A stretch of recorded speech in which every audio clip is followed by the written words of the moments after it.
16 na po ang gintong medalya ng Pilipinas sa 2025 Southeast Asian Games sa Thailand. At gumawa rin po ng kasaysayan ng 11-year-old skateboarder na si Maisel Paris Aligado bilang pinakabatang gold medalist ng Pilipinas. Mula po sa Thailand, nakatutok live si Jonathan.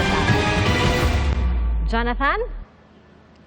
Yes, Pia, nakakaisang ginto na ang Pilipinas ngayong Day 5 ng 2025 SEA Games. Yan po ay galing sa Wushu. Kagabi naman, makasaysayan yung naging tagumpay ng batang skateboarder na siyang pinakabatang Filipino gold medalist sa kasaysayan ng SEA Games. Tic-tacs, ollie at iba pang tricks na sinamahan ng swabing landing. Yan ang naging susi ni Pinay skateboarder Maisel Paris Aligado para makuha ang gintong medalya sa Women's Skateboard Park event ng 33rd SEA Games sa Thailand. Naungusan niya ang 8 kalaban sa final score na 79.72. Si Aligado ang pinakabatang Filipino gold medalist sa kasaysayan ng SEA Games.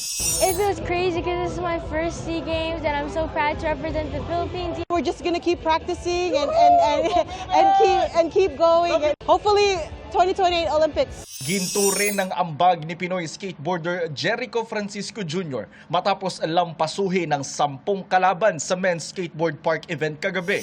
I can't believe it to be here with the gold medal. Here we go! Sa swimming, muling ipinakita ni Pinoy swimmer Kayla Sanchez ang langoy ng tagumpay. Wagi si Sanchez ng gold sa women's 100-meter backstroke. Ito na ang ikatlong gintong medalya ni Sanchez sa 2025 SEA Games. It's also my dad's birthday, so I wanted to win this medal for him. I wanted to win gold for the Philippines. Wagi rin ang gintong medalya si Pinoy judoka Chino C. Tancontian sa men's under 100 kg finals. Gusto ko po talaga na makaapak po sa Olympic stage. Ngayon po, sa isang step na to, isang malaking step towards my dream. Nakaginto rin si SEA Games multi-gold medalist Agatha Wong sa Wushu.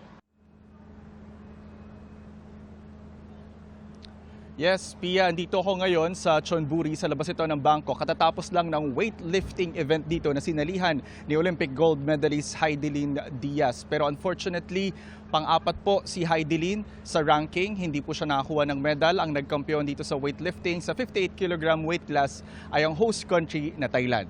Yung munang latest mula rito sa Thailand. Ako po si Jonathan Andal ng GMA Integrated News at ng Philippine Olympic Committee Media. Nakatutok 24 oras. Maraming salamat, Jonathan Andal.